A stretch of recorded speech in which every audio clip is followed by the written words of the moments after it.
इस अंधेरे उजाले के बीच, इस अंधेरे उजाले के बीच जिंदगी मुझको लाई है खींच, जिंदगी मुझको लाई है खींच, इस अंधेरे उजाले के बीच।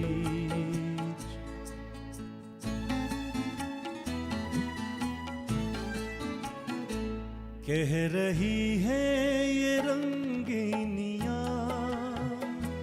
दूर होंगी ये महरूमियाँ।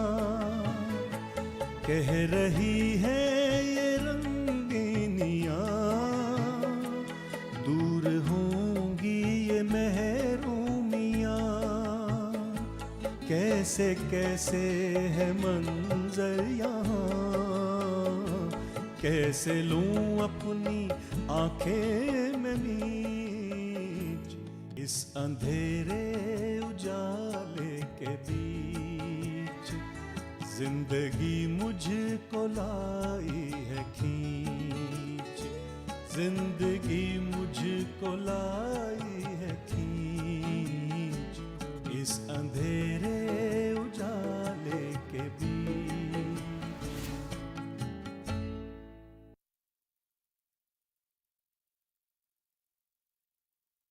अब तक आपने देखा साजिद का मजमून फसले उल्फत के गुलाबों की पाकिस्तान में पहले से ही मकबूलियत पा चुका था, लिहाजा पाकिस्तान के पूरे दौरे में साजिद को हाथों हाथ लिया जाता है। कई जलसे होते हैं, ऐसे ही एक जलसे में साजिद की मुलाकात ज़किया की छोटी बहन सुरैया से होती है। सुरैया और उनके शौहर रियाज मिर्ज़ा खासे दिलचस्प इंसान हैं। अब आगे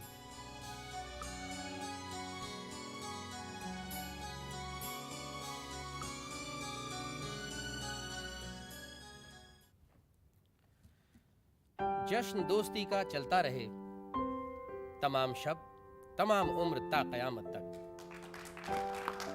आमीन। आज की शाम एक यादगार शाम लाहौर के कल्चरल ग्रुप ने अपने हिंदुस्तानी मेहमानों को अलविदा करने के लिए मुनक्किद की, इस उम्मीद पर कि ये सिलसिला यूं ही कायम रहे।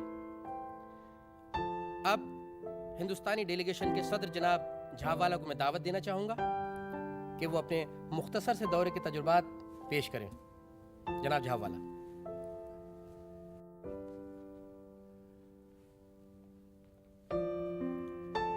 अस्सलाम वालेकुम। हजरात, बस इसी इत्तेहाद और उम्मीद को लेकर मैं यहाँ आया था और आज उसी भरोसे को पुख्ता और मजबूत करके साथ लिए जा रहा हूँ। कहने को तो ये दो मुल्क हैं, हिंदुस्तान और पाकिस्तान, लेकिन हमारे इस दौरे ने ये साबित कर दिया है कि दोनों मुल्कों के अवाम के दिलों में नगमा बस भाईचारे का है। ये हिंदुस्तानी फ़न पेश करने वाले फ़नकार भले ही पाकिस्तान में पैदा हुए हैं, कभी हिंदुस्तान नहीं आए, लेकिन फिर भी हिंदुस्तानी फ़न से इस कदर वाकिफ़ है, कमाल है। ख्वातीनो हजरात, मैं आपकी इत्तला के लिए अर्ज़ कर दूं कि साजिद मियाँ के मज़मूनों को जितना हिंदुस्तान में पढ़ा जाता है उतना ही पाकिस्तान में भी पसंद किया जाता है, जिससे ये बात साबित होती है कि दोनों मुल्कों के समाजी मसाइल और उनके हल के तरीक़े एक ही हैं। मैं आप लोगों का ज़्यादा वक्त नहीं लूँगा। अब मैं दावत देना चाहूँगा कल्चरल फोरम को कि वो हिंदुस्तान तशरीफ़ लाएं और हमें मेज़बानी का मौका दें। ये हमारे लिए बाइस फ़ख्र होगा। शुक्रिया, आदाब। साजिद साहब, आज हम लोग हिंदुस्तान निकल रहे हैं। हम लोग दिल्ली पहुंचेंगे। आप कुछ दिन हमें मेहमान नवाजी का मौका दें, साथ घूमेंगे फिरेंगे।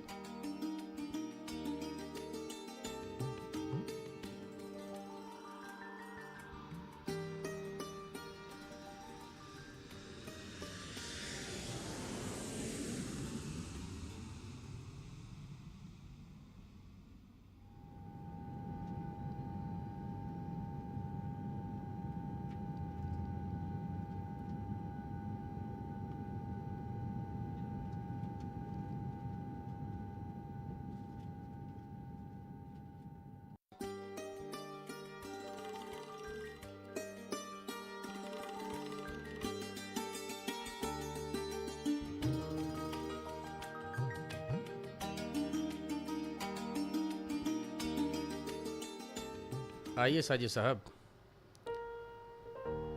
ये आप ही का गरीब खाना है। अगर ये गरीब खाना है तो अल्लाह ऐसी गरीबी से हर किसी को नवाजे। इनसे मिलिए, ये हमारी शरीक हयात और आप हैं साजिद अब्बास साहब। आपका सफर कैसा रहा? चंद रोज कैसे गुजर गए पता ही नहीं चला। दरअसल हमारे पूरे दौरे के हीरो तो साजिद साहब ही रहे। ऐसा कुछ नहीं है। इनके लिखे हुए मजमून तो इनके वहाँ पहुँचने से पहले ही अपना रंग जमा चुके थे। साहब का सामान ऊपर वाले कमरे में पहुंचा दो। साजिद साहब चंद रोज हमारे मेहमान रहेंगे। हमारा इनसे दिल्ली और आगरा घुमाने का वादा है। आप चाय पीना पसंद करेंगे या आराम? इजाज़त हो तो थोड़ा आराम कर लो। हाँ जरूर।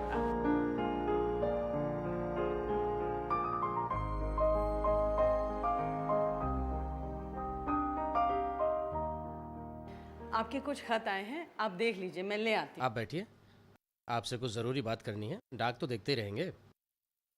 आपको ये साजिद अब्बास कैसे लगे? देखने में तो भले घर के लगते हैं, और बाकी आप अगर घर लाए हैं तो यकीनन मुहज़्ज़ब ही होंगे। ये शख्स ख़ानदानी है, शराफत और तहज़ीबी कदर इनमें मौजूद है। बम्बई में अपनी फूफी के साथ रहते हैं। माँ बाप गुजर चुके हैं, अभी कुंवारे हैं। ना बहुत दौलत है और न ज़्यादा अमीर बनने की ख्वाहिश। शायद यही वजह है कि इनमें ये तहज़ीबी कदरें अभी कायम हैं, वरना आजकल के नौजवान दौलत आई और बाकी सब ताक पे। कहीं आप शगुफ्ता के लिए तो नहीं? इसीलिए तो हम आपके कायल हैं। अक्लमंद को तो इशारे की ज़रूरत होती है, आप तो बिना इशारे के ही समझ जाती हैं। गोया कि ये तो तय है कि हम अक्लमंद तो नहीं हैं। बेगम साहिबा, चाय यहीं लगा दूँ या आपके कमरे में? हमारी चाय यहीं दे दो और साजिद साहब की चाय उनके कमरे में भिजवा दो। तुम उनसे पूछ लो, अगर आराम करना चाहेंगे तो उन्हें वहीं दे दो। मैंने पूरे सफ़र के दौरान साजिद के ख़ानदान और उसके रोज़मर्रा की ज़िंदगी के बारे में मालूमात करने की कोशिश की। हमारे यूपी के ही कस्बाती ज़िंदगी का एक नौजवान है। आज जो भी है अपनी ख़ुद की काबिलियत की वजह से है, बस थोड़ा गरीब है। हमें तलाश भी तो ऐसे ही शख्स की है जो शरीफ हो और तहजीब वाला हो। और फिर दौलत का क्या है, अल्लाह का दिया सब कुछ है हमारे पास, और जो कुछ हमारा है उसमें शगुफ्ता बराबर की शरीक हैं। और आप साजिद मियाँ के साथ 4-5 दिन रह चुके हैं, देख परख चुके हैं। बस आपसे बात करके हमें तसल्ली हो गई। हमारी बहन के लिए साजिद बहुत मुनासिब रिश्ता रहेगा। चंद रोज़ में ये दोनों एक दूसरे को समझ भी लेंगे। साहब, उन्होंने कहा है कि वो आप ही के साथ चाय पियेंगे। वो आ रहे हैं। वो कहाँ हैं? कौन? शगुफ्ता।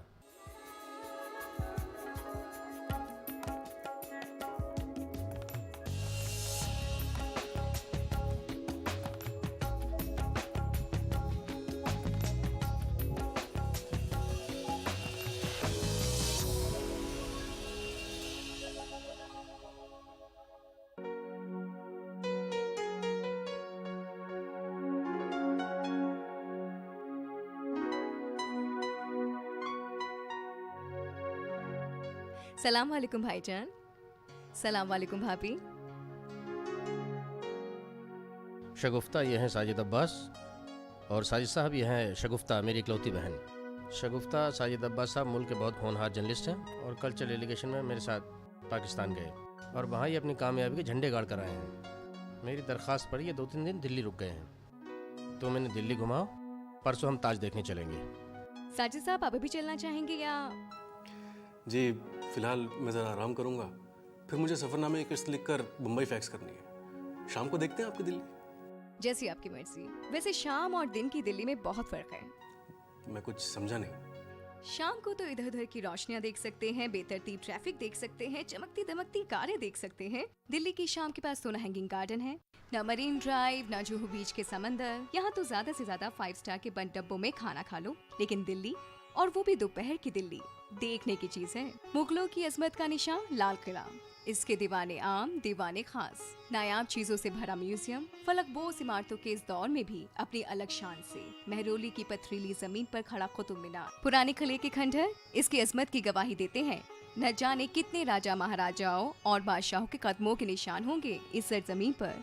फिरोज शाह कोटला आज भी अपनी छाती पर अशोक की लाठ उठाए हुए है, और हौस खास तुगलकाबाद। बस बस, अब इन्हें नाश्ता भी तो करने दीजिए।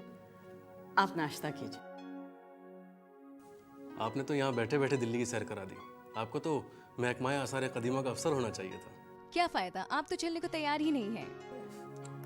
चलिए ठीक है, सफ़रनामा रात को लिख लूँगा, मैं 15 मिनट में कपड़े बदल के आता हूँ। शगुफ्ता, तुम्हें अपनी कार में दिल्ली घुमाना है, और ज़रा ध्यान से।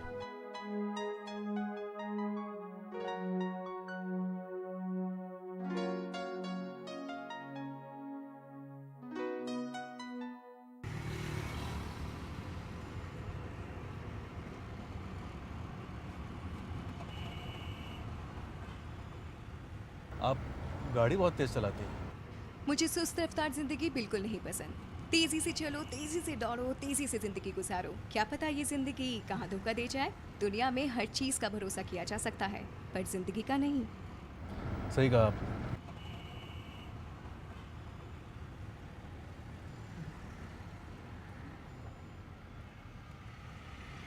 आपको क्या करना पसंद है? लिखना, पढ़ना, यही सब। आप किस तरह की कहानियाँ लिखते हैं? जी मैं कहानियाँ नहीं लिखता, असलियत के ऊपर लिखता हूँ। ओह, फिर तो आपके बहुत सारे फैंस होंगे। ऐसी कोई बात नहीं।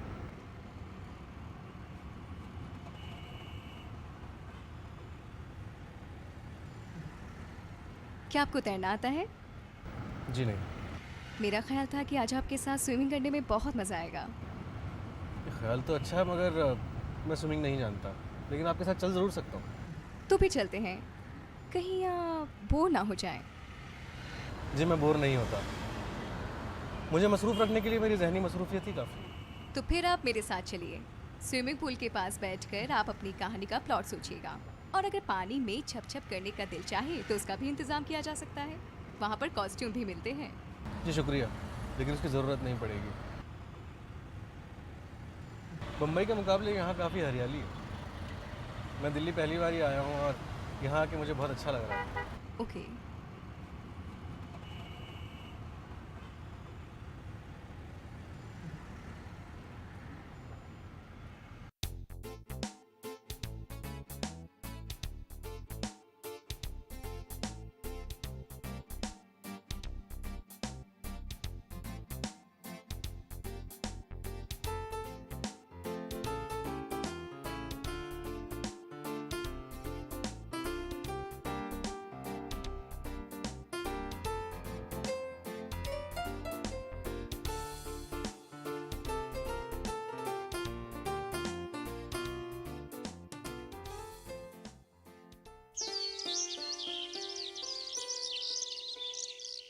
और साजिद साहब, कैसे लगी आपको दिल्ली? मीर तकी मीर ने गलत नहीं कहा था। दिल्ली के ना थे ऊंचे और आके मुसव्विर थे। जो शक्ल नजर आई, तस्वीर नजर आई। वाह, आइए तशरीफ रखिए। मिर्ज़ा साहब, महसूस तो बहुत कुछ किया, लेकिन सबसे अजीब बात यह लगी कि दिल्ली के बेहंगम तामीरात के इन जंगलों में आसार कदीमा बेवक्त होकर रह गई। जी, ये हमारे बुजुर्गों की बड़ी सकाफती दौलत है, इसे संजो कर रखना चाहिए। जी। नई तहजीब सब कुछ कर सकती है, लेकिन आसार कदीमा मुहैया नहीं करा सकती। जी सही फरमा रहे हैं आप। जी बिल्कुल। अच्छा, कल मैंने अपने कुछ दोस्तों को दावत पे बुलाया है। आप उनसे मिलकर बहुत खुश होंगे, और परसों हम लोग ताज देखने चलेंगे। इंशाल्लाह ज़रूर, और उसके अगले दिन मेरी मुंबई के लिए रवानगी। अरे इतनी भी क्या जल्दी है साजिद साहब? मिर्ज़ा साहब, मैंने अपना एक इलाज शुरू करवाया था बम्बई में, लेकिन पाकिस्तान दौरे पे जाने की वजह से वो इलाज बीच में रुक गया। कल रात भी मेरे सर में काफ़ी दर्द था, और आज पूरा दिन दिल्ली की सैर में गुजरा। हाँ, कैसे रही आपकी दिल्ली की सैर? शगुफ्ता बड़ी शरीर लड़की है, उसने आपको ज़्यादा तंग तो नहीं किया? जी बिल्कुल नहीं, बल्कि उन्हें तो आसार कदीमा से खासा इश्क है। उनकी मालूमात तो किसी गाइड से भी कहीं ज़्यादा लगती है, और क्या फर्राटे से गाड़ी चलाती हैं, ड्राइव का लुत्फ आ गया। आपको वो स्विमिंग पूल ले गई थी? जी हाँ, मैं तो ये कहता हूँ उन्हें स्विमिंग में नेशनल चैंपियन होना चाहिए। तो कैसी लगी आपको हमारी बहन? आम लड़कियों से काफ़ी अलग। उसने तो आगे पढ़ने से मना कर दिया। मुझे तो इनफैक्ट उसकी शादी की फिक्र खाई जा रही है। बिल्कुल होगी आपको उनकी फिक्र, लेकिन ज़रा देखभाल कर कीजिएगा। क्या देखा जाए आपके नज़दीक? मेरे ख्याल से मालदार घराना हो, मॉडर्न रहन सहन, और नाज उठाने वाला एक शौहर। दौलत की मुझे फिक्र नहीं है। शगुफ्ता मेरी इकलौती बहन है, और कानूनी तौर पर भी वो हमारी जायदाद और कारोबार में बराबर की हिस्सेदार है। और फिर ये किले जैसा महल आखिर है किसका? वो चाहे तो शगुफ्ता के साथ यहीं रह ले, चाहे तो कोई दूसरा फ्लैट ले ले। मेरा इरादा यह है कि शगुफ्ता के शौहर को बराबर का हिस्सेदार बनाऊं। सब सहूलतें मैसर हैं, बस चाहता हूं कि लड़का शरीफ हो, ख़ानदानी हो, चाल चलन का ठीक हो और आला तालीम याफ्ता हो। मैं आपसे अपने दिल की बात शेयर करूं, सोसाइटी में चेंज आ चुका है और मेरा मानना है कि अमीरों में वैसे लड़के मिलते नहीं। और गरीब की गरीबी उसका सबसे बड़ा गुनाह होती है। साजिद साहब, अगर आदमी में शराफत और लियाकत हो तो गरीब आदमी को भी मिनटों में अमीर बनाया जा सकता है। और मिनटों में अमीर बनने वाला ये आदमी शराफत के दायरे में रहेगा? सवाल ये है। फ़र्ज़ कीजिए मैं आपसे कहूं कि आप अखबार की नौकरी छोड़कर इंपोर्ट एक्सपोर्ट की नौकरी करने लगे तो क्या आप इस सजेशन को मंजूर करेंगे? नहीं, बिल्कुल नहीं। कलाम की नौकरी मेरी काबिलियत की वजह से, और इंपोर्ट एक्सपोर्ट के बिज़नेस से मैं वाकिफ़ नहीं, और मैं बेसर पैर होना पसंद नहीं करूँगा। और अगर आपको किसी पब्लिशिंग कंपनी का मालिक या डीलर बनने का मौका मिले तो फिर मैं ये जानना चाहूँगा कि इस इनायत की वजह क्या है। अगर आपको पब्लिशिंग कंपनी ही जहेज़ में मिल जाए तो? जहेज़ तो लड़कियों को दिया जाता है मिर्ज़ा साहब। फ़र्ज़ कीजिए ऐसा जहेज़ मेरी बीवी लेकर आए तो मैं तो सारी उम्र उस कंपनी में मुलाजिम बन के रहूँगा, बल्कि यूँ कहिए कि गुलाम बन के रहूँगा। साजिद साहब, आप में समझ बूझ है, काबिलियत है, पर अमली ज़िंदगी का तजुर्बा कम है। और कंपनी का मालिक बीवी हो या शौहर हो, कोई फ़र्क नहीं पड़ता। मिर्ज़ा साहब, मेरा ख्याल है इस अहम मसले पर फिर किसी वक्त गौर किया जाए। फ़िलहाल मैं आराम करना चाहता हूँ, बहुत थक गया हूँ। ठीक है, अब आप आराम कीजिए, किसी चीज़ की ज़रूरत हो तो बता दीजिएगा। जी, अगर हो सके तो एक कप चाय भिजवा दीजिए।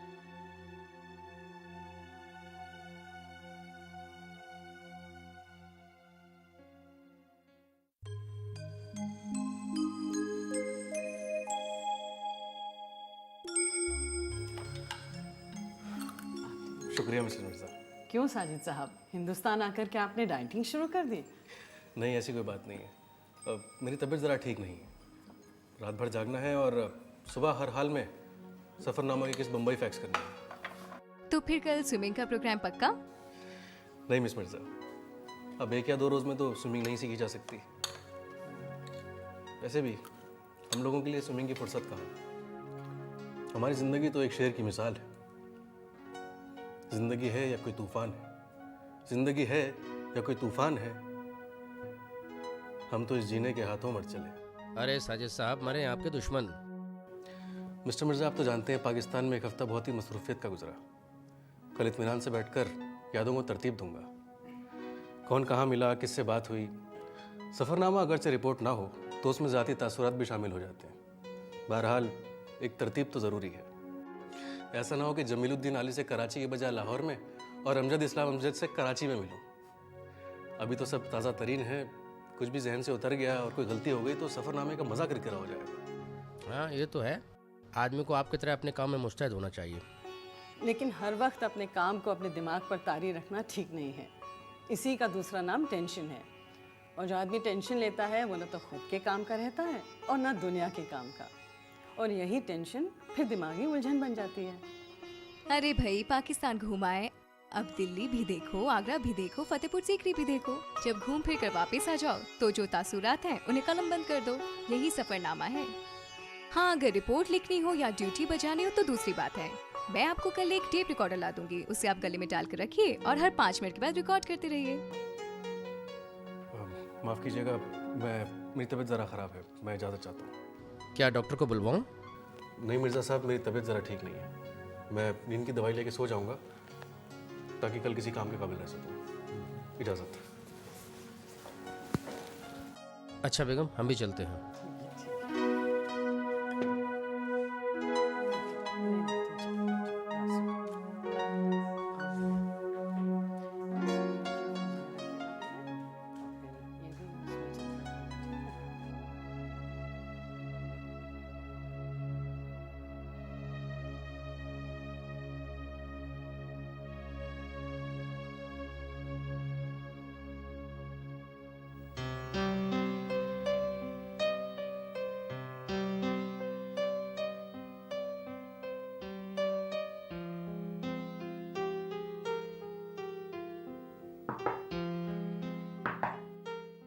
कौन? सुबह हो गई और आपके कमरे में बत्ती जलती हुई देखी तो चाय ले आया। आप चाय तो पियेंगे ना? सुबह हो गई। हाँ, चाय रख दो।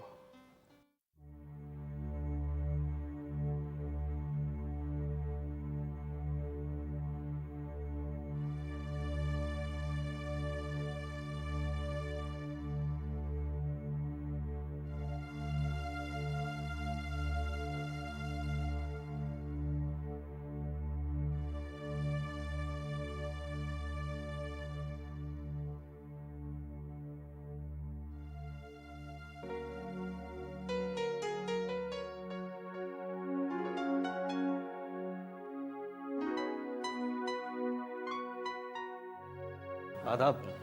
आदाब। आइए बैठिए। अब आपकी तबीयत कैसी है? कल रात थोड़ी नासाज थी जी, अब ठीक है। और आपको हमें घर में कोई दिक्कत तो नहीं है? आराम और आराइश से भरे इस घर में दिक्कत कैसी? अच्छा ये बताइए कि आपके घर में कौन कौन है? वालिदैन तो मेरी याद से पहले ही गुजर गए थे। कोई भाई बहन भी नहीं है। हाँ, वालिद साहब की बहन है मेरी फूफी। बस ले दे के हम दो लोगों का खानदान है अब। आपके साथ रहती हैं आपकी फूफी? जी। अरे हम लोग बम्बई आएंगे तो उन्हें सलाम करने ज़रूर पहुंचेंगे। ज़रूर आइएगा, उन्हें भी आपसे मिलकर बहुत खुशी होगी। सलाम वालेकुम भाईजान, सलाम वालेकुम भाभी, कैसे हैं साजिद साहब? मैं ज़रा भी चेंज करके आती हूँ। बहुत दिन से